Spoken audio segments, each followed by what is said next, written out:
Да. Дали имало можеби некои волци што сакале да те зграбаат од волци сите насекаде. Да, волци насекаде нормално тоа, како и во секоја професија.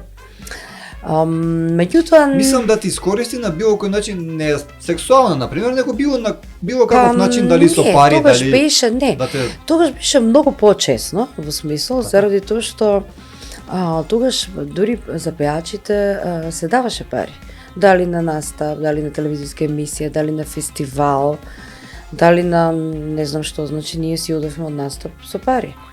Значи немаше тука, ние имавме кар и плюс јас од неколку емисии што настапе веќе одма ми се трасира, значи македонска телевизија како сега памтам, на скопска програма настапив и на една Добро утро Македонија мислам да викаше. Веќе мене телефоните почна да ми вртат, значи ајде дојди таму, ајде на оваа емисија, ајде на овој настап со овој културно-уметничко друштво, со тој некако многу брзо тоа се ми се случи дури. Со неколку песни. Па со една песна што ме видеа, значи со една-две песни што ме виделе тогаш на телевизија.